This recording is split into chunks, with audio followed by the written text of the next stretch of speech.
அன்பானவர்களே, ஆண்டவர் இயேசு நாமத்தில் அனைவரும் வாழ்த்துகிறோம். குறிப்பாக அந்த நாளிலும் இந்த காணொலி வழியாக ஆராதனை கூறும்படியே கடவுள் உதவி செய்கிற ஆண்டவர் நம்பி செலுத்துவோம். நாம் ஜெபித்து இந்த நாளில் ஆராதனை ஜெபம் செய்வோம். இது கர்த்தர் உங்களுடைய நாள், இதில் கணிப்பொழுது மகிழ கிடவோம். கர்த்தரை ஆலயத்துக்கு போவோம். வாருங்கள் என்று எனக்கு ஒரு சொன்ன மகிழ்ச்சியாயிருந்தேன். எருசலேமே, உன் வாசல்களில் எங்கள் கால்கள் நிற்கலாயிற்று. மகா கிருபையும் மிகுந்த இரக்கம் நிறைந்த ஆண்டவரே, உங்களை துதிக்கிறோம், ஸ்தோத்திரிக்கிறோம். மகிழ்ச்சியான நாளுக்கு ஆண்டவராக தூதம் செலுத்துகிறோம். கடையம் செய்கிற மக்களாக ஆண்டவரே, உங்களை பரிசுத்த சமூக நாளை விட முடியாது. கர்த்தரை உதவி செய்திருக்கும் உதவி செலுத்துகிறோம். இந்த இறை வழிபாட்டில் ஆண்டுடைய அருளும் ஆசையும் எல்லோருடன் இருக்க வேண்டும் என்று செலுத்திக்கிறோம். இவர் சுத்த அமையப்படுவதாக இதை தாழ்த்தி அர்ப்பணிக்கிறோம். இயேசு கிறிஸ்துவினுடைய பரிசுத்தமான நாமத்திலே வேண்டிக் கொள்கிறோம் எங்கள் நல்ல பிதாவே, ஆமென். ஆண்டவருடைய பரிசுத்த நாமத்துக்கு மேலாக ஆராதனை காரணமாக நாம் யாவரும் இணைந்து தீரக்கு 423 விசுவாசியின் காலில் பட இயேசுவின் நாமம் என்ற பாடலை நாம் சொல்வோம். 423வது கீதம்.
துன்மார்க்கன் தான் செய்த துன்மார்க்கத்தை விட்டு விலகி நியாயத்தையும் நீதியும் செய்வானாகில் அவன் தன் ஆத்துமாவை பிழைக்க பண்ணுவான். என் மீறுதல்களை நான் அறிந்திருக்கிறேன், என் பாவம் எப்பொழுதும் எனக்கு முன்பாக நிற்கிறது. நமக்கு பாவம் இல்லை என்போமானால் நம்மை நாமே வஞ்சிக்கலாயிருப்போம், சத்தியம் நமக்குள் இராது. நம்முடைய பாவங்களை நாம் அறிக்கையிட்டால் பாவங்களை நமக்கு மன்னித்து எல்லா நியாயத்தையும் நீக்கி நம்மை சுத்திகரிப்பதற்கு கர்த்தர் உண்மையும் நீதியும் உள்ளவராய் இருக்கிறார். பிரியமானவர்களே, நம்முடைய பரமபிதாவாகிய சர்வ வல்லமுள்ள தேவனுடைய அளவில்லாத தயவினாலும் இரக்கத்தினாலும் பாவ மன்னிப்பை பெறுவதற்காக நாம் செய்த பலவிதமான பாவங்களையும் அக்கிரமங்களையும் அவர் சந்நிதியில் மாய்மாய் மறைத்துக் கொள்ளாமல் பணிவும் தாழ்மையும் துக்கமும் கீழ்ப்படுவதற்கு வசனம் பிரபல வாக்கியங்களும் ஏவுகிறது. நாம் இக்காலத்திலும் தேவனுக்கு முன்பாக நம்முடைய பாவங்களை மனத்தாழ்மையாய் அறிக்கிட வேண்டும் என்று அப்படியே திருக்கரங்களினாலே நாம் பெற்றுக்கொண்ட மேன்மையான உபகாரங்களுக்காக ஸ்தோத்திரம் செலுத்தவும் மிகவும் சிறந்தவருடைய புகழை பிரஸ்தாபம் பண்ணவும் அப்படியே மகா பரிசுத்த வசனத்தை கேட்கவும் நம்முடைய சரலுக்கும் ஆத்மாவுக்கும் தேவையானவர்களுக்காக வேண்டிக் கொள்ளவும் நாம் கூடி வந்த கிறிஸ்தவத்தில் பாவங்களை இருக்கிறது நமது சேஷித்த கடமையாய் இருக்கிறது. ஆகையால் இங்கே இருக்கிற நாம் யாவும் சுத்த இதயத்தோடும் தாழ்ந்த சத்தத்தோடும் பரம கிருபாசத்தின் என்னோட கூட சேர்ந்து நான் சுகப்பிரகாரம் உங்களை வேண்டிக் கொள்ளுகிறேன். ஜபம் செய்வோம். பாவ இறக்க ஜபத்தை சேர்ந்து ஏறெடுப்போம்.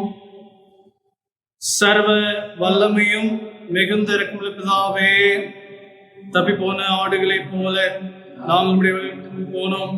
எங்கள் இதயத்தின் யோசனை விருப்பங்கள் மிகவும் இணங்கி நடந்தோம். முதல் வருஷத்தை கற்புதமாய் குற்றம் செய்தோம். சேதங்களை செய்யாமல் சேதகாதங்களை செய்தோம். எங்களுக்கு சுகமே இல்லை. ஆனாலும் ஆண்டவரே, தேவரே, எங்கள் கர்த்தராகிய இயேசு கிறிஸ்துவின் மூலமாய் மனிதர்கள் செய்த வாக்குத்தின்படியே நிர்வாகங்களுக்கு எங்களுக்கு இருந்தும் தப்பிதங்களுக்கு மேல் பொறுமையாயிரும் பாவத்தின் துன்பங்களை சீர்படுத்தும் மிகவும் இறக்கமுள்ள பிதாவே, நாமத்துக்கு மிகமில்லாபடி நாங்கள் இதே பக்தியும் நீதியும் தெளிந்தவர்களாய் நடந்து வர இயேசு கிறிஸ்து நிமித்தம் எங்களுக்கு கிருபை செய்தல்லோம். ஆமென். முறையாக மாறி மாறி வாசிக்கும்படியாக தெரிந்து கொள்ளப்பட்ட சங்கீதம் 50வது சங்கீதம். முறையாக மாறி மாறி வாசிக்கும்படியாக தெரிந்து கொள்ளப்பட்ட சங்கீதம் 50வது சங்கீதம். வல்லமையுள்ள தேவனாகிய கர்த்தர் வசனித்து சூரியன் உதிக்கும் திசை தொடங்கி அது அஸ்தமிக்கும் திசை வரைக்கும் உள்ள பூமியை கூப்பிடுகிறார். பூரண வடிவுள்ள சீயோனில் தேவன் பிரகாசிக்கிறார். நம்முடைய தேவன் வருவார், மௌனமாயிரார். அவருக்கு முன் அக்னி பட்சிக்கும், அவரை சுற்றிலும் மகாபுசல் கொந்தளிப்பாயிருக்கும். உயிரிழக்கும் வானங்களில் பூமியை கூப்பிடுவார். பலியினாலே என்னோட உடன்படிக்கை பண்ணின என்னுடைய பரிசுத்தவான்களை என்னிடத்தில் கூட்டுங்கள் என்பார். வானங்கள் அவருடைய நீதி அறிவிக்கும். தேவனே நியாயாதிபதி. என் ஜனமே கேள், நான் பேசுவேன். இஸ்ரவேலே, உனக்கு விரோதமாய் சாட்சியிடுவேன். நானே தேவன், உன் தேவனாய் இருக்கிறேன். கடிந்து கொள்ளேன். தகன பலிகள் எப்பொழுதும் எனக்கு முன்பாக இருக்கிறது. உன் வீட்டிலிருந்து காளைகளையும் உன் தொழுவங்களிலிருந்து ஆட்டுக்கடாக்களையும் நான் வாங்கிக் கொள்வதில்லை. சகல காட்டு ஜீவன்களும் பர்வதங்களில் ஆயிரமாயிரமாய் தெரிகிற மிருகங்களும் என்னுடையவைகள். மலைகளில் உள்ள பறவைகளை எல்லாம் அறிவேன். வெளியில் நடமாடுகிறவை எல்லாம் என்னுடையவைகள். நான் பசியாயிருந்தால் சொல்லேன், பூமியும் அதன் நிறைவும் என்னுடையவைகளே. நான் எருதுகளின் மாംസം புசித்து ஆட்டுக்கடாக்களின் ரத்தத்தை குடிப்பேனோ? ஆபத்து காலத்தில் என்னை நோக்கி கூப்பிடு, நான் உன்னை விடுவிப்பேன். நீ என்னை மகிமைப்படுத்துவாய். தேவன் துன்மார்க்கனை நோக்கி, நீ என் பிரமாணங்களை எடுத்துரைக்கும், என் உடன்படிக்கை உன் வாயினால் சொல்லவும் உனக்கு எந்த நியாயம் உண்டு? சிச்சையை நீ பகைத்து என் வார்த்தைகளை உனக்கு பின்னாக எரிந்து போடுகிறாய். திருடனை காணும்போது அவனோடு ஒருமித்து போகிறாய். உனக்கு பங்கு உண்டு. உன் வாயை பொல்லாப்புக்கு திறக்கிறாய், உன் நாவு கற்பனையை பிணைக்கிறது. நீ உட்கார்ந்து உன் சகோதரனுக்கு விரோதமாய் பேசி தாய் மகனுக்கு அவதூறு உண்டாக்குகிறாய். இவைகளை நீ செய்யும் போது நான் மௌனமாயிருந்தேன், உன்னை போல் நானும் இருப்பேன் என்று நினைவு கொண்டாய். ஆனாலும் நான் உன்னை கடிந்து கொண்டு அவைகளை உன் கண்களுக்கு முன்பாக ஒவ்வொன்றாக நிறுத்துவேன். தேவனை மறக்கிறவர்களே, இதை சிந்தித்துக் கொள்ளுங்கள். போடுவேன், ஒருவர் உங்களை விடுவிப்பதில்லை. யாவரும் சேர்ந்து வாசிப்போம். ஸ்தோத்திர பலியிடுகிறவன் என்னை மகிமைப்படுத்துகிறான், தன் வழியை செவ்வைப்படுகிறவனுக்கு தேவனுடைய ரட்சிப்பை வெளிப்படுத்துவேன் என்று சொல்கிறார். பிதாவுக்கும் குமாரனுக்கும் பரிசுத்த ஆவிக்கும் மகிமையுண்டாவதாக,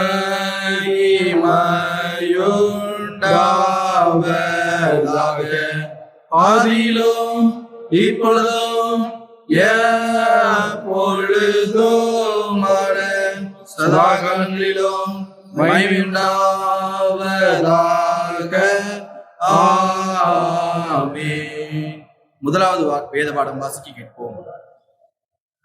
வாசிக்கும்படியாக கொடுக்கப்பட்ட முதலாம் வேத பகுதி 1 ராஜாக்கள் 19ஆம் அதிகாரம் 12ஆம் வசனம் முதல் 21ஆம் வசனம் வரை.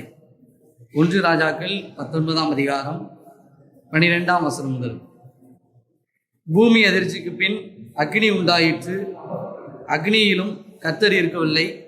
அக்னிக்கு பின் அமர்ந்த மெல்லிய சத்தம் உண்டாயிற்று. அதை எலியா கேட்டபோது தன் சால்வையினால் தன் முகத்தை மூடிக்கொண்டு வெளியே வந்து கெபியின் வாசலில் நின்றான். அப்பொழுது இதோ எலியாவே, இங்கே உனக்கு என்ன காரியம் என்கிற சத்தம் அவனுக்கு உண்டாயிற்று. அதற்கு அவன், சேனைகளின் தேவனாகிய கர்த்தருக்காக வெகு வைராக்கியமாயிருந்தேன். இஸ்ரவேல் புத்திரர் உமது உடன்படிக்கையை தள்ளிவிட்டார்கள். உம்முடைய பலிபீடங்களை இடித்து உம்முடைய தீர்க்கதரிசிகளை பட்டயத்தினால் கொன்று போட்டார்கள். நான் ஒருவன் மாத்திரம் மீதியாயிருக்கிறேன். என் பிராணனையும் வாங்க தேடுகிறார்கள் என்றான். அப்பொழுது கர்த்தர் அவனை பார்த்து, நீ தமஸ்குவின் வழியாய் வனாந்திரத்துக்கு திரும்பி போய் ஆசகேலை சீரியாவின் மேல் ராஜாவாக அபிஷேகம் பண்ணி, பின்பு நிம்சியின் குமாரனாகிய யெகூவை இஸ்ரவேலின் மேல் ராஜாவாக அபிஷேகம் பண்ணி, ஆபேல் மெகொல்லா ஊரான சாப்பாத்தின் குமாரனாகிய எலிசாவை உன் ஸ்தானத்திலே தீர்க்கதரிசியாக அபிஷேகம் பண்ணு. சம்பவிப்பதாவது, ஆசகேலின் பட்டயத்துக்கு தப்பினவனை யெகூ கொன்று போடுவான். யெகூவின் பட்டயத்துக்கு தப்பினவனை எலிசா கொன்று போடுவான்.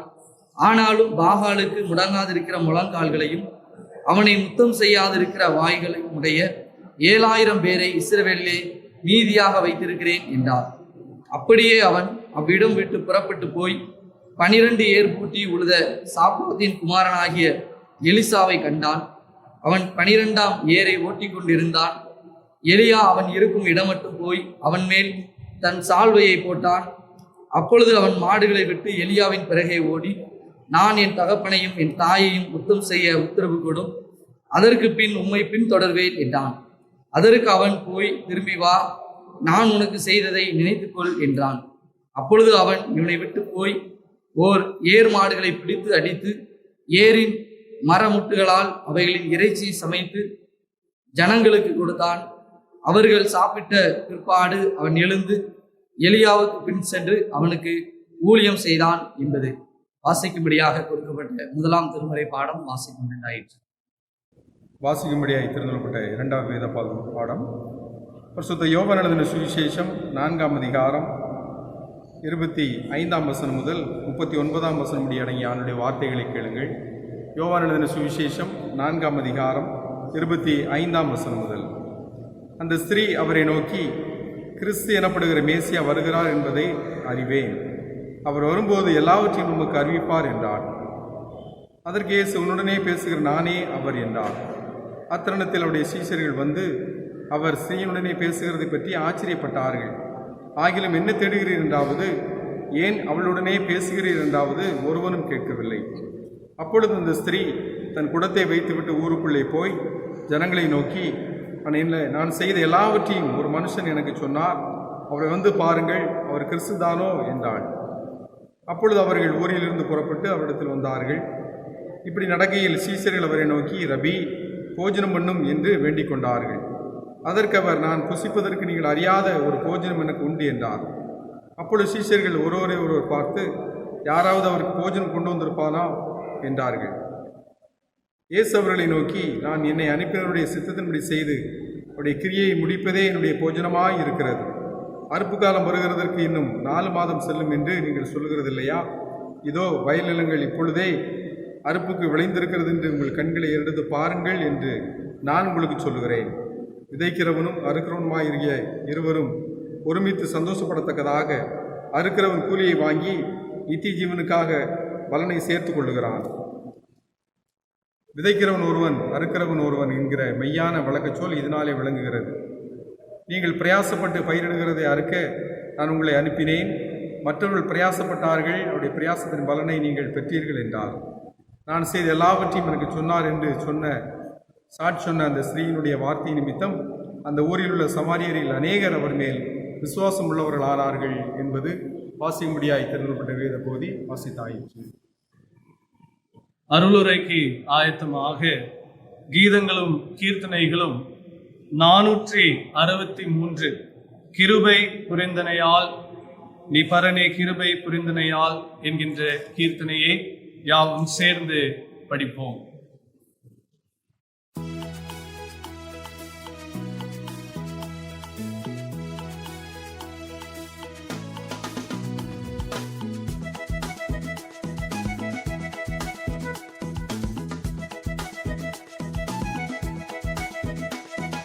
கிருபை புரிந்தனையால் நீ பரனே கிருபை புரிந்தனையால் நீதம் கிருபை புரிந்தனையால் நீ பரனே கிருபை புரிந்தனையால் கிருபை புரிந்தனையால் நீ பரனே கிருபை புரிந்தனையால் நீதம் கிருபை புரிந்தனையால் நீ பரனே கிருபை புரிந்தனையால்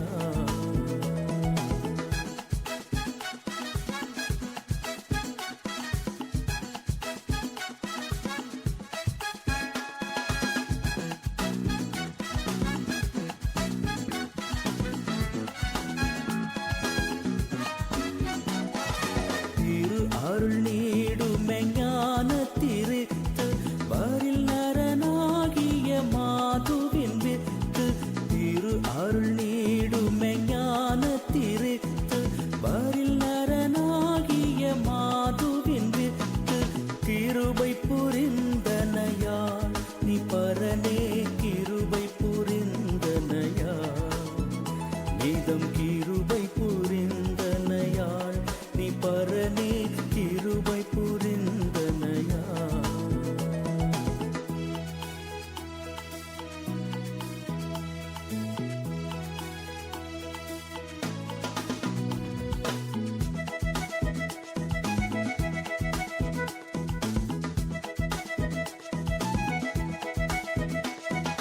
பண்ணின பாவமெல்லாம் மகிழ்வித்து நின்னியமாய் மிகவும் தயை வைத்து பண்ணின பாவமெல்லாம் மகிழ்வித்து நின்னியமாய் மிகவும் தயை வைத்து கிருபை புரிந்தனையால் நீ பரனே கிருபை புரிந்தனையால் நீதம் கிருபை புரிந்தனையால் நீ பரனே கிருபை புரிந்தனையால்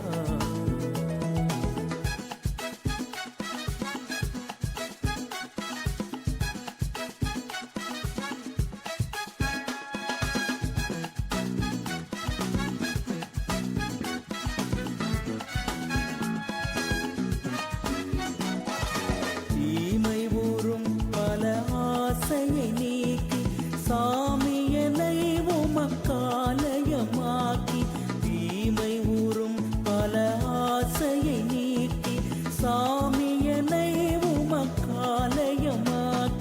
கிருபை புரிந்தனையால் நீ பரனே கிருபை புரிந்தனையால் நீதம் கிருபை புரிந்தனையால் நீ பரனே கிருபை புரிந்தனையால்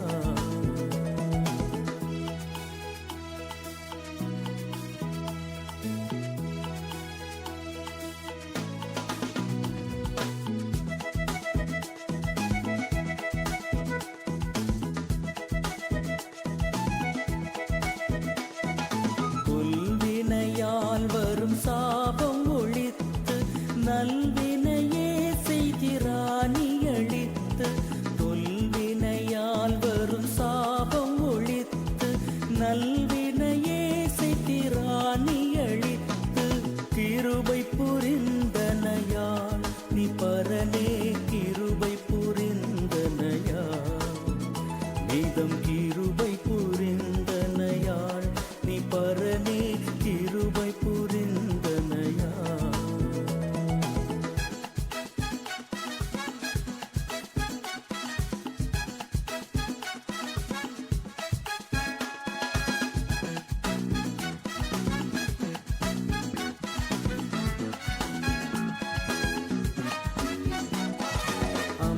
அம்பரமீதுரை வானவர் போற்ற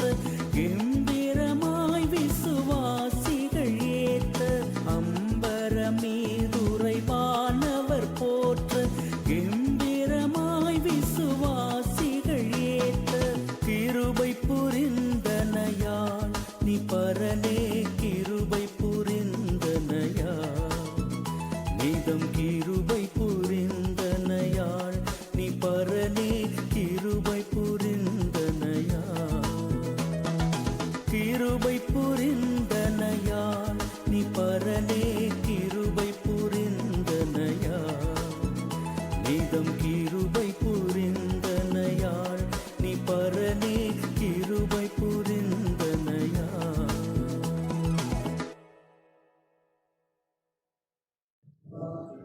அன்பானவர்களே, கர்த்தரின் நாளுக்கு ஆண்டவர் கொடானபடி தோத்திரம் செலுத்துவோம். இந்த நாளிலும் இந்த காணொலியின் வழியாக கர்த்தருடைய வார்த்தையை பகிர்ந்து கொள்ளவும் ஆராதனையில் பங்கு பெறவும் கடவுள் நமக்கு உதவி செய்திருக்கிறார். ஆண்டவருக்கு நம் கொடானபடி தோத்திரம் செலுத்துவோம். தலையை தாழ்த்தி ஜெபித்து ஆண்டை வார்த்தைக்கு நேராக நாம் நம்முடைய கவனத்தை செலுத்துவோம், ஜெபம் செய்வோம். பரிசுத்த பிதாவே, உமக்கு நான் நன்றி செலுத்துகிறோம். மகிழ்ச்சியான நாளுக்கு என்பது கொடானபடி தோத்திரம் செலுத்துகிறோம். உடைய அருள் இந்த வார்த்தைகளை இந்த நாளில் நாம் சிந்திக்க போகிறோம்.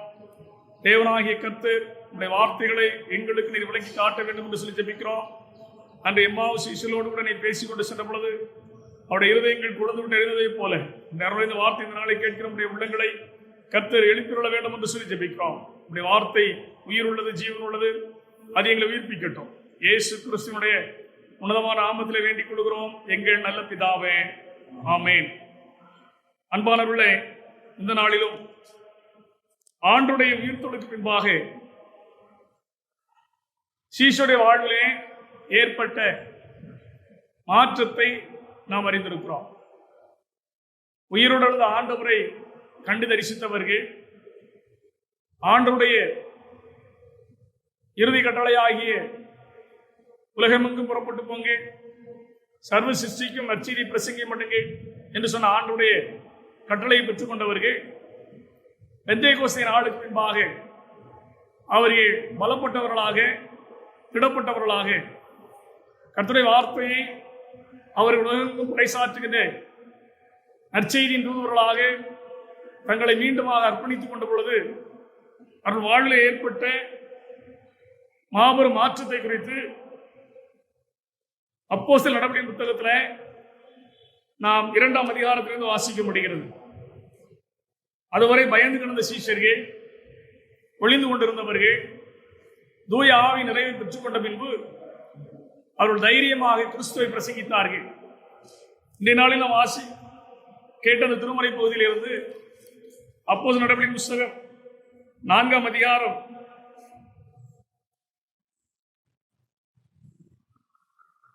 33ஆம் வசனம் நமக்கு சொல்லுகிறது. கர்த்தராகிய இயேசுவின் உயிர்த்தெழுதலை குறித்து அப்போஸ்தலர்கள் மிகுந்த பலமாய் சாட்சி கொடுத்தார்கள். அவர்கள் எல்லார் மேலும் பூரண கிருபை உண்டாயிருந்தது என்று சொல்லி ஆண்டவருடைய கிருபையை குறித்து திருமறை சொல்லுகிறது. ஆண்டை கிருபைக்கு அவர்கள் தூரமானவர்களாய் ஒரு நாளும் காணப்படவில்லை. ஆண்டவருடைய கிருபையை அவர்கள் பெற்றுக் கொண்டபடினாலேதான்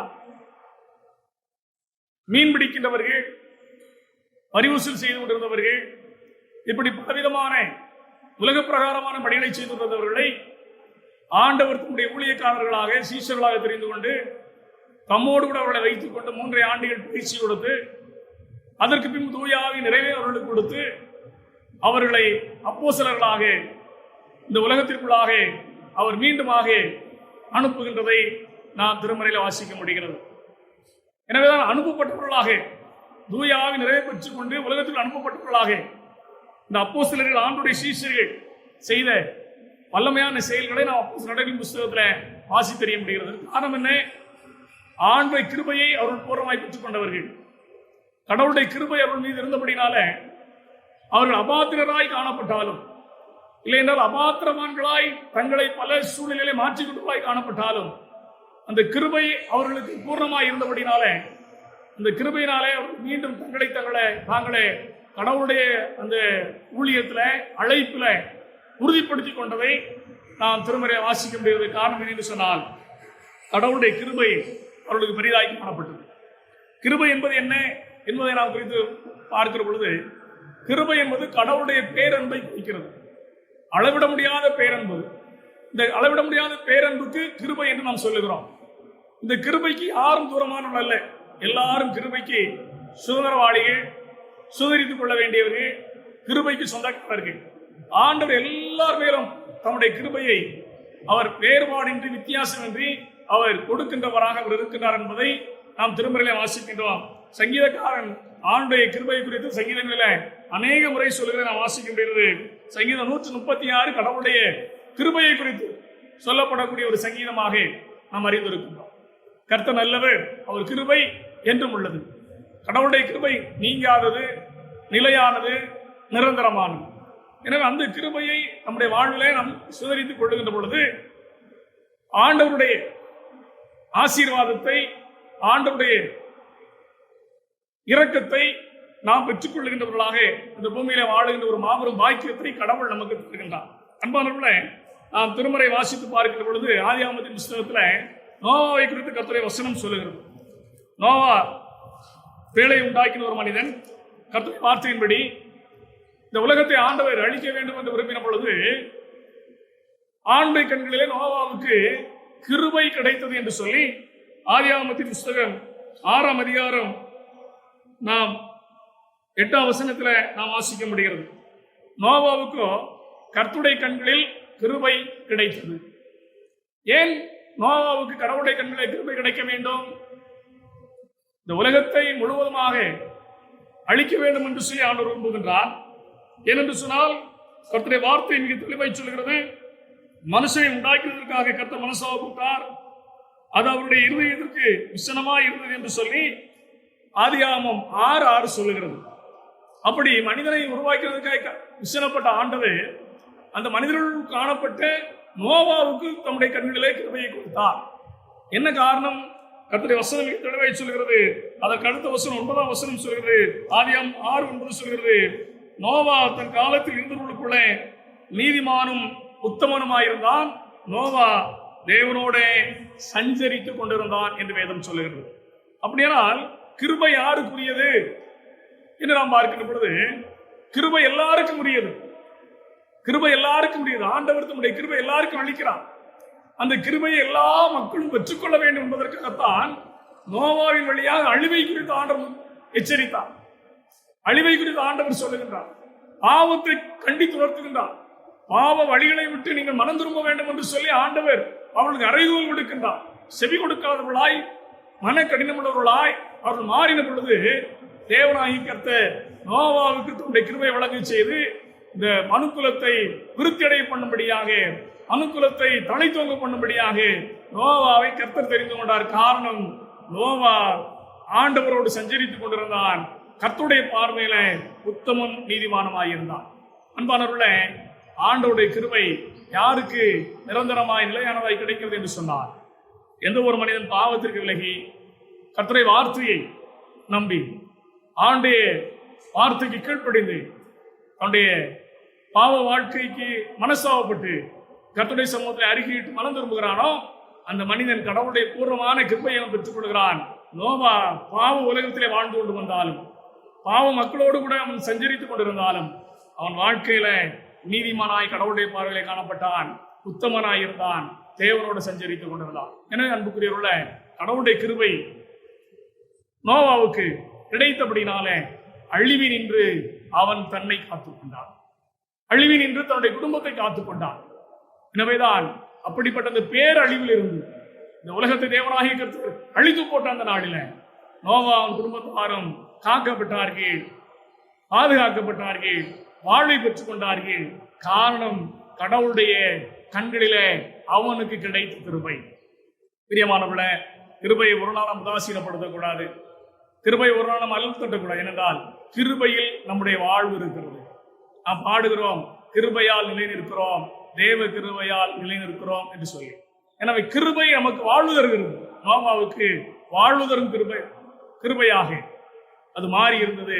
எனவேதான் அழிவி நின்று அவனை காத்து, நோவாவை அவனுடைய குடும்பத்தை காத்து, நோவாவின் குடும்பத்தாருக்கு அழிவிலே வாழ்வை கொடுத்தது தேவ கிருபை. என அன்புக்குரியவர்களே, இப்படிப்பட்ட கிருபையை நாம் பெற்றுக்கொள்ள வேண்டுமானால் நோவாவை போல நாம் கடவுளுடைய பார்வையில, இந்த உலக மக்களின் பார்வையில நீதிமான்களாய், உத்தமர்களாய் காணப்பட வேண்டும் என்று சொல்லி கடவுள் விரும்புகிறார். அப்படிப்பட்ட அந்த வாழ்வை நீங்கள் பெற்றுக்கொள்ள வேண்டும் என்பதற்காகத்தான் நம்முடைய குமாராய் கிறிஸ்துவை இந்த உலகத்தில் அனுப்பி அவருடைய சிலுவை பாடலின் வழியாக நமக்கு அப்படிப்பட்டதான மேலான வாய்ப்பை கொடுத்திருக்கின்றார். அதை நாம் சுதரித்துக் கொள்ள வேண்டும். இரண்டாவதாக, இந்த கிருபை யாருக்குரியது? நீதிமானுக்கு மட்டும்தான் கிருபையா?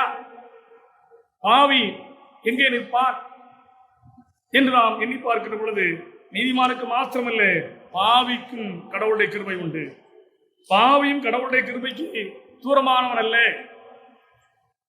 என்று சொன்னால் வேதம் சொல்லுகிறது, பவுலடிகளார் தன்னுடைய நிருபத்தில், ரோமருக்கு நிருபத்தில் மிக தெளிவாய் சொல்வார், பாவம் பெருகின இடத்துல கிருபை பெறுகிறது என்று சொல்லி அவர் தம்முடைய ரோமருடைய நிருபத்தில் 5ஆம் அதிகாரத்தை அவர் சொல்லுகிறதை நாம் வாசி தெரிய முடிகிறது. எனவே பாவம் பெறுகிற இடத்துல கிருபை பெறுகிறது. எங்கெல்லாம் பாவம் பெறுகிறதோ அங்கெல்லாம் கிருபை. ஏனென்று சொன்னால், இந்த பாவத்திலிருந்து மக்களை விடுவிக்கும்படியாக, பாவ வாழ்க்கையில் விடுதலை பெறும்படியாக தேவன் தமது கிருபையை அவர்கள் வழங்கப்படுகிறார். இந்த கிருபையின் வழியாக அவர்கள் மீட்கப்படுவதற்கு, அவர்கள் வாழ்வு வருவதற்கு கடவுள் இந்த கிருபையை அவர்கள் மீது பொழிந்தொள்ளுகின்றார். எனவே வேதம் சொல்லுகிறது, பாவம் பெறுகிற இடத்துல கிருபை பெறுகிறது. நாம் நற்செய்தியை வாசி கேட்ட யோவான் சுவிசேஷம் 4ஆம் அதிகாரம் நம் அனைவருக்கும் நன்கு தெரிந்த ஒரு அதிகாரம். ஆண்டவர் சமாரியா பெண்ணோடு கூட இடைபடுகின்ற பேசுகின்ற ஒரு அதிகாரம். சமாரியா பெண்ணை ஆண்டவர் சந்திக்கின்ற அதிகாரம். சமாரியா பெண் ஆண்டவருடைய நற்செய்தியின் தூதுவராக மாறுகின்ற ஒரு அனுபவத்தை பெற்றுக் கொள்ளுகின்ற ஒரு அதிகாரம். இந்த அதிகாரத்தை நான் வாசித்து பார்க்கின்ற பொழுது, இந்த சமாரியா பெண்ணுக்கு கடவுளுடைய கிருபை எப்படி கிடைத்தது என்பதை நாம் பார்க்கின்ற பொழுது, கிருபை என்பது எல்லாவற்றையும் கடந்து செல்லக்கூடியதாக இருக்கிறது. உலகம் பலவிதமான தடைகளை, வேறுபாடுகளை மக்கள் மத்தியிலே உண்டாக்கி இருக்கிறது. இனத்தால், மொழியால், இப்படிப்பட்ட பலவிதமான கலாச்சார பின்னணியால் நாம் பலவிதமான பிரிவினைகளை உடைய மக்களாக வாழ்ந்து கொண்டிருக்கிறோம். ஆனால் எப்படிப்பட்ட நிலையில் நாம் வாழ்ந்து கொண்டிருந்தாலும் சரி, எந்த மொழி பேசினாலும் சரி, எந்த இனத்தவராயிருந்தாலும் சரி, எந்த நாட்டவராயிருந்தாலும் சரி, நாம் எதை பின்பற்றினாலும் சரி, கிருபை நம் அனைவருக்கும் பொதுவானது. இப்படிப்பட்ட உலக பிரகாரமான அனைத்து தடைகளையும் தாண்டி கிருபையை கடவுள் மனிதனுக்கு தருகிறார் என்பதைத்தான் இந்த யோவான் நற்செய்தி 4ஆம் அதிகாரம் சமாரியா பெண்ணுடைய வாழ்க்கையாக கடவுள் நமக்கு கற்றுக் கொடுக்கின்றார். இங்கே சமாரியா பெண்ணோடு கூட ஆண்டவர் பேசுகிறார். ஆண்டவரோடு கூட அந்த சமாரியா பெண்ணும் பேசுகிறார். பேசுகிற பொழுது ஆண்டவர் சொல்கிறார், நான் சமாரியா பெண், நீ யூதன், என்னிடத்தை தண்ணீர் கேட்கலாமா? இங்கே நான் பார்க்கிறோம் இன வேறுபாடு, யூதன் சமாரியன் என்கின்ற ஒரு இன வேறுபாடு. ஏதோ மிக தெளிவாய் சொல்லுறது, சமாரியர்கள் யூதர்கள் மிகப்பெரிய ஒரு வேறுபாடு, இருவரும் சம்பந்தம் கலவாதவர்கள். ஆனால் சமாரிய பெண்ணுடைய வார்த்தையிலே நாம் மிக தெளிவாக அறிந்து கொள்கிறோம், இந்த சமாரியர்களும் யூதர்களும் ஒரு தாய் மக்கள் என்பதை சொல்லுகிறாள் மிக தெளிவாக. என்று சொல்ல ஆண்டவரோடு அவர் பேசிக் கொண்டிருக்கிற பொழுது, எங்கள் பிதாவாகிய ஆபிரகாமும் அவருடைய பிள்ளைகளும், எங்கள் பிதாவாகிய யாக்கோபும் அவருடைய பிள்ளைகளும் இந்த கிணற்றிலே தண்ணீர் குடித்தது உண்டே, மிருக ஜீவன்களும் என்று சொல்லுகிறார். என்று சொன்னால் இங்கே தன்னுடைய வம்சத்தை, தன்னுடைய மூலத்தை அவள் இங்கு வெளிப்படுத்துகிறாள். ஒருவேளை நீர் யூதனாக இருக்கலாம், நான் சமாரியனாக இருக்கலாம், சமாரிய பெண்ணாக இருக்கலாம், ஆனால் நம்முடைய மூலம், நம்முடைய துவக்கம் எங்க இருக்கிறது என்று சொன்னால் யாக்கோபில் இருக்கிறது என்று சொல்லி அவள் தன்னுடைய மூலத்தை வெளிப்படுத்துகிறார். அன்பானவர்களே, வேறுபாடுகள் இந்த உலகத்தில் நிரந்தரமானவைகள். வேறுபாடுகளை களைந்தெறிவது, பிரித்தெறி என்பது கடினமான ஒன்றாக இந்த காலகட்டத்தில் காணப்படுகின்றதை நாம் பார்த்து கொண்டிருக்கின்றோம். எப்படிப்பட்ட ஒரு சூழ்நிலையில வேறுபாடுகளை இந்த உலகம் நிதர்சனமாக காலங்காலமாக வைத்துக் கொண்டிருக்கிறது. இங்கே நாம் பார்க்கிறோம், இந்த வேறுபாடு ஆதியிலே இருந்தது. அங்கே நாம் பார்க்கிறோம், வேதம் தெளிவு சொல்கிறது, சமாரியர் யூதர் என்கின்ற ஒரு வேறுபாடு. ஆனால் அந்த வேறுபாட்டையும் இயேசு கடந்து நிற்கிறார். இயேசு கடந்து நிற்கிறார். உறவு கொள்ள முடியாத அந்த இனத்தாரோடும் கூட கடவுளுடைய கிருபை கடந்து சென்று உறவை ஏற்படுத்தி அவளையும் ரட்சிக்கின்ற ஒரு கிருபையாக மாறுகின்றதை நாம் பார்க்க முடியும். அது மாத்திரமல்ல, இங்கே இன்னொரு வேறுபாட்டை நாம் பார்க்கிறோம். ஆண் பெண் இன வேறுபாடு, பாலின வேறுபாடு, அதையும் இந்த கடவுளுடைய கிருபை கடந்து செல்லுகிறது. பவுலுடைய அந்த பாலின வேறுபாடை குறித்து சொல்லுகிற பொழுது மிக தெளிவாய் சொல்வார். கலாத்தியர் 3:28 இன் கிரைஸ்ட், கிறிஸ்துவுக்குள் எந்த வேறுபாடும் இல்லை. ஆண் என்றோ பெண் என்றோ, யூதன் என்றோ புறஜாதியன் என்றோ, விருத்த சேதம் உள்ளவன் என்றோ விருத்த சேதம் இல்லாதவன் என்றோ, அடிமை என்றோ சுயாதீனன் என்றோ எந்த வேறுபாடும் இல்லை. அந்த படிப்பட்ட நிலைமையைத்தான் இந்த சமாரிய பெண்ணின் வழியாக கடவுள் வெளிப்படுத்துகின்றதை நாம் பார்க்க முடிகிறது. எனவே கிருபை அனைத்தையும் கடந்து செல்லக்கூடியது. இனத்தை, மொழியை, கலாச்சாரத்தை, இப்படி என்னென்ன தடைகளை எல்லாம் இந்த உலகம் உண்டாக்கி இருக்கிறதோ அத்தனையையும் கடந்து செல்லக்கூடியதுதான் கடவுளுடைய கிருபை. அந்த கிருபைதான் அரவணைக்கும் கிருபை, அந்த கிருபைதான் மனிதனுக்கு ரட்சிப்பை தரும் கிருபை, அந்த கிருபைதான் மனிதனை கடவுளோடு கூட ஐக்கியப்படுத்துகின்ற ஒரு கிருபை. அப்படிப்பட்ட அந்த கிருபையை தான் சமாரிய ஸ்திரிக்கு கடவுள் கொடுத்தார். இடையே ஓடிக்கொண்டு சொல்லுகிறார், நான் கிறிஸ்துவை கண்டேன், வந்து பாருங்கள், மேசியாதானோ என்று சொல்லி அங்கே மேசியாவை அறிமுகப்படுத்துகின்ற ஒரு நற்செய்தியின் திருத்துவராக அவள் உருமாற்றம் பெறுகின்றதை நாம் பார்க்க முடிகிறது. இந்த உருமாற்றம் ஏற்பட்டதுடைய காரணம் என்ன என்று நாம் பார்க்கிற பொழுது அது கடவுள் அவள் மீது காட்டிய கிருபை. நிறைவாக பிரியமானவருடைய ஆசை கேட்ட அப்போஸ்தலர் நடவடிக்கையின் புஸ்தகம் 4ஆம் அதிகாரம். இந்த 4ஆம் அதிகாரத்தில் சீசருடைய வாழ்வை குறித்து நாம் வாசிக்க முடிகிறது. சீசருக்கு நடைபெற்றது என்ன என்று சொன்னால், சீசர் எல்லார் மேலும் பூரண கிருபை உண்டாயிருந்தது என்று சொன்னார். சீசர்கள் கிருபையை பெற்றுக் கொண்டார்கள். பரிசுத்த ஆவி நிறைவை பெற்றுக் கொண்ட பின்பு அவர்கள் பலப்பட்டார்கள். அந்த பலப்பட்ட அந்த சீஷர்கள் ஆண்டவரே, இயேசுவே கர்த்தர் என்று சொல்லி அங்கே பிரசித்தப்படுத்தினதை நாம் திருமுறையில வாசி தெரிய முடிகிறது. அன்பானுள்ள கிருபை என்ன செய்கிறது என்று சொன்னால், மனிதனை பலப்படுத்துகிறது, மனிதனை திடப்படுத்துகிறது, மனிதனை தைரியப்படுத்துகிறது. ஆண்டவர் அவர்களுக்கு கொடுத்த அந்த கட்டளையை தங்கள் வாழ்க்கையில நிறைவேற்றுகின்ற ஒரு தன்மையை, ஒரு புது வாழ்வை அவர்கள் பெற்றுக்கொள்ளும்படியாக கடவுளுடைய கிருபை அவர்களை பலப்படுத்துகின்றதை நாம் பார்க்க முடிகிறது. பிரியமானவர்களே, கிருபை பலப்படுத்தும். எனவேதான் பவுலடியார் தெளிவாய் சொல்லுவார், என்னை பலப்படுத்துவது கிறிஸ்து, என் பலவீனத்துல பலன் அவர் கிருபை எனக்கு போதும், அதுவே எனக்கு பலன் என்று அவர் சொல்லுகின்றதை நாம் பார்க்க முடிகிறது. எனவே கிருபை என்பது கடவுள் நமக்கு தரக்கூடிய பலவீனத்துல காணப்படக்கூடிய பலமாக இருக்கிறது. அந்த அப்படிப்பட்ட அந்த பலத்தை சீஷர்கள் பெற்றுக் கொண்டார்கள். எனவேதான் இந்த பூர்ணமான கிருபை அவர் அனைவர் மீது இருந்தபடினால அவர்கள் தைரியமாய் இயேசுவே கிறிஸ்து என்று சொல்லி பிரசங்கம் பண்ணினதை நாம் வாசிக்க முடிகிறது. பிரியமானவர்களே, இந்த காலவெளியில கடவுளுடைய சமூகத்துல நாம் கூடி வந்திருக்கிறோம். அப்போஸ்தலருக்கு கொடுக்கப்பட்ட அதே கிருபையை தேவனாகிய கர்த்தர் நமக்கும் தருவதற்கு ஒரு போதுமானவராக இருக்கிறார். பொருளை திடனற்று பலனற்று பயத்தோடு நாம் வாழ்ந்து கொண்டிருக்கிறோமா? அன்று சீஷர்கள் வேதபாரகருக்கு பரிசேயருக்கு மைந்தவர்களாக வாழ்ந்து கொண்டிருந்த ஒரு சூழ்நிலை. அப்படிப்பட்ட அவர்களைத்தான் ஆண்டவர் பலப்படுத்தினார். அவருடைய கிருபை அவர்களை பலப்படுத்தினது. அவருடைய கிருபையில அவர்கள் நிலைத்து நின்றார்கள், தைரியப்பட்டார்கள். மிக தைரியமாக இயேசுவே கிறிஸ்து என்று சொல்லி பிரசங்கித்து அநேக ஜனங்களை ஆண்டவருடைய வழிக்குள்ளாக திருப்பினார்கள். நாம் வாசிக்கிறோம், சீவாதிபதியை கொலை செய்தீர்கள் என்று சொல்லி ஆண்டவரை குறித்து அவர்கள் சாட்சி கொடுக்கின்றதை நாம் பார்க்கிறோம். அன்பானவர்களே, இப்படிப்பட்ட ஒரு இக்கட்டான ஒரு சூழ்நிலை எப்படி அந்த நாட்டிலே சீஷர் வாழ்ந்து வந்தார்களோ, அதே போல ஒரு இக்கட்டான சூழ்நிலையில நாம் வாழ்ந்து கொண்டு வருகிறோம்.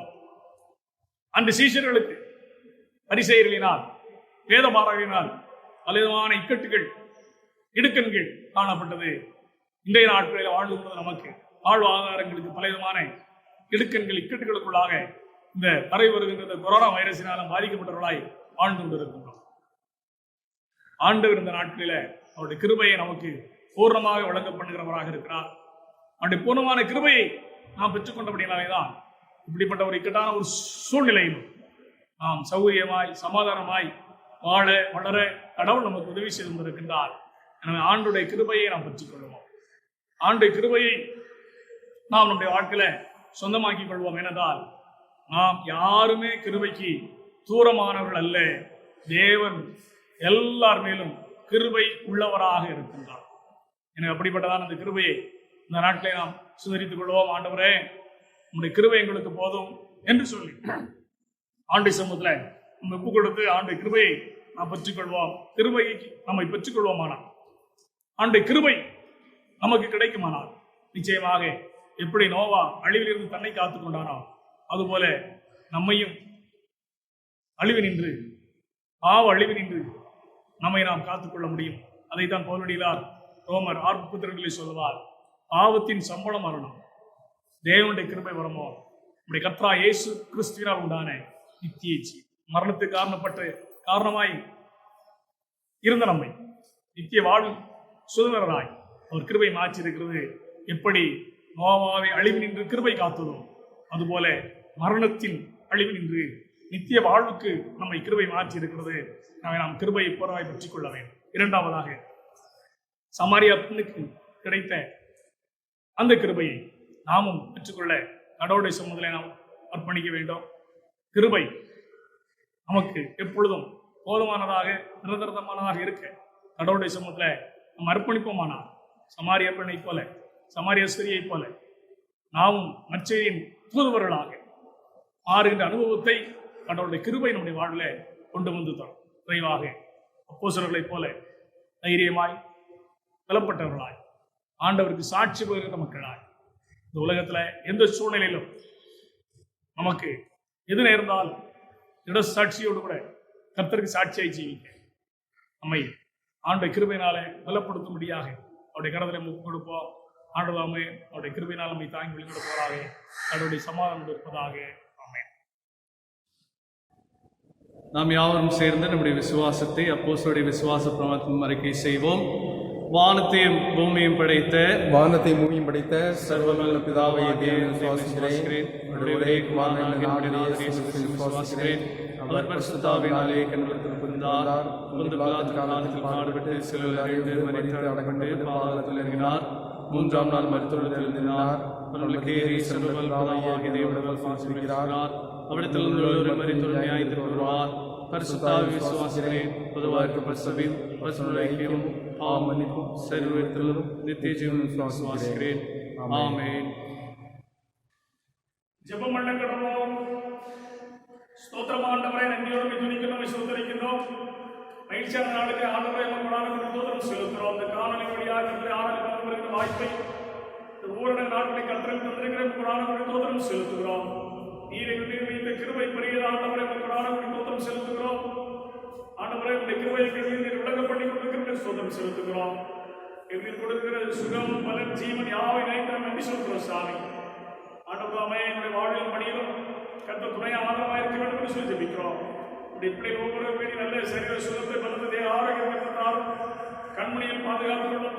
தீமைக்கும் பொல்லாப்புடைய பிள்ளைகளை குறைத்துள்ளும். வாதையும் கூடாது அணுகாத சொன்னகத்தை எல்லாரும் வாதிகளுக்கும் குடிகளுக்கும் பிள்ளைகளை குறைத்துடைய உயர் மறைவைகளை பாதுகாத்துக் கொள்ள வேண்டும் என்று சொல்ல ஜெபிக்கின்றோம். சிறு பிள்ளைகள், படிக்கின்ற பிள்ளைகள், வாலிபத்தம் வயோதிபர், பெரிய முதியோர் யாரும் இருப்பதாக சாமி. குறிப்பாக ஒவ்வொரு நாட்களுக்காக நன்றியோடு துதிக்கிறோம், விசுவத்திருக்கின்றோம். குறிப்பாக மறைவு கொண்டு வருகிற ஆண்டவர்கள் எங்களுடைய தேசத்தையும் எங்களுடைய குடும்பங்களையும் கர்த்தரை மட்டுமாக பாதுகாத்து நேற்று கூட்டி சொல்கிறோம் சாமி. உன்னதமான மறைவு இருக்கிறவங்க சர்வ வல்லவர்களை சர்வ வல்லவர்களை தகுந்த ஆவணி கர்த்தரை உதவி செய்திருக்கிறார்கள். தோத்திரம் செலுத்துகிறோம். தொடர்ந்து தேவத கருத்தை ஒப்புக் கொடுக்கிறோம். உலகத்தை அச்சுறுத்தி கொண்டு இருக்கக்கூடிய ஆண்டு கொரோனா வைரஸுடைய தாக்கத்திலிருந்து கருத்து உலகத்தை விடுவித்து ஆண்டு ரட்சித்தோட வேண்டும் என்று சொல்லி சம்மதம் ஜெபிக்கிறோம். இந்த வைரஸ் கிருமி கர்த்தரை அடித்து போட வேண்டும் என்று சம்மதம் வேண்டுதல் செய்கிறோம். என்னுடைய பாவங்கள், அக்கிரமங்கள் எல்லாவற்றையும் தேவ சூழ்நிலை அறிந்திருக்கிறோம். ஆண்டுடைய பாவத்தை கர்த்த தயாராக தண்டியாதபடி அப்பா அவருடைய கிருபை பிள்ளைகள் இறங்க வேண்டும் என்று சொல்லி சம்மதம் ஜெபிக்கிறோம். உடைய கிருபை எங்களுக்கு போதுமானதாக இருக்கிற சாமி. எங்கள் மீது மனதிறக்கும் ஆண்டவரே, எங்கள் தேசத்தின் மீது மனதிறக்கும், எங்களுடைய குடும்பத்தின் மீது மனதிறக்கும், இந்த உலகத்தின் மீது மனதிறக்கும். எங்களுடைய ஆண்டவரே பாவங்கள், அக்கிரமங்கள் எல்லாவற்றையும் நீ தயவாய் பொறுத்து மன்னித்து ஒரே குமாரின் ஆண்டவரை இயேசு சிலுவை பாடல் நிமித்தம் எங்களை ஆண்டவரை ரட்சித்துவிட வேண்டும் என்று சொல்லி சொன்னால் ஜெபிக்கிறோம். ஆண்டவர் இந்த வாரம் முழுவதும் உடைய கிருபைகளோடு இருப்பதாக கர்த்த பாதுகாத்துக் கொள்கிறார். ஆண்டவரை நிமித்தமான ஆண்டவரை பாதிப்புடைய கேட்கிறார்கள். ஆண்டவருடைய பலத்த பாதுகாப்புகளாக எங்களையும் எங்களுடைய பிள்ளைகளையும் குடும்பங்களையும் ஆண்டவரே எங்களுடைய திருச்சபையும் ஆண்டவரே தேசத்தை பாதுகாத்துக் கொள்ள வேண்டும் என்று சொல்லி ஜெபிக்கிறோம். கர்த்தரை தயவுள்ள கிருபைகளை கொடுக்கிறோம். இயேசு நாமத்தை வேண்டிக் கொள்கிறோம் நல்ல பிதாவே. நம்முடைய கர்த்தராக இருக்கிற இயேசு கிறிஸ்துவின் கிருபை, பிதாவாக இருக்கிற தெய்வத்தின் அன்பு, பரிசுத்த ஐக்கியம் நம் அனைவரோடும் எப்போதைக்கும் இருப்பதாக. ஆமென்.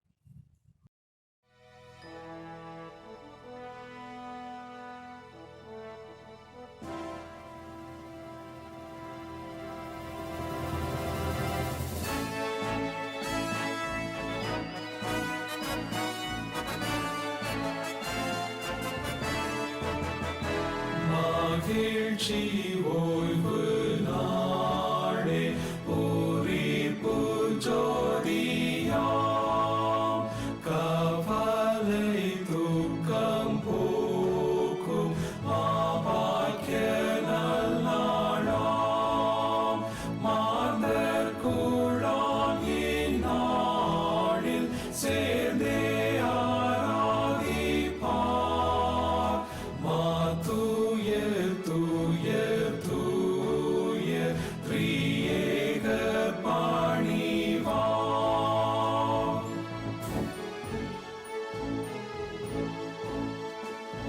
முதலாம் சிருஷ்டி ஜோதி இந்நாளில் தோன்றிற்றே தம் சாவை வென்று மீட்பர் இந்நாள் எழுந்தாரே தமாவி வெற்றி வேந்தர் இந்நாளில் ஈந்தாரே ஆமாட்சியாம் இந்நாளில் மூவொழி வந்ததே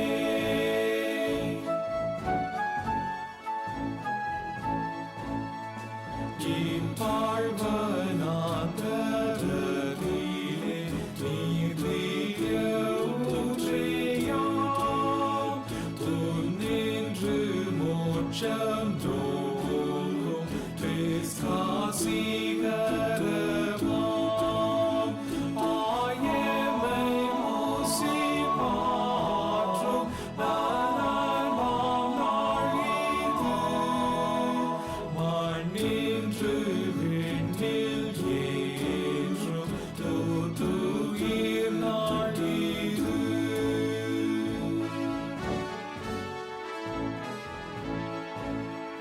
செல்வம் பூத்தருள் பெற்று இவ்வோய்வு நாளிலே மெய்பாக்தர் மோட்சலோக மாபாக்கிய ஓய்வுக்கே பிதாசுதன் சுத்தாவி என் ஸ்தோத்திரம் பெறுவீர் சபையினாவால் கீதம் திரியேகரே ஏற்பீர்.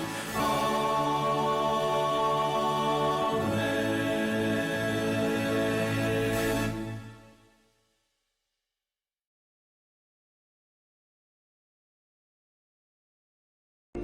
என்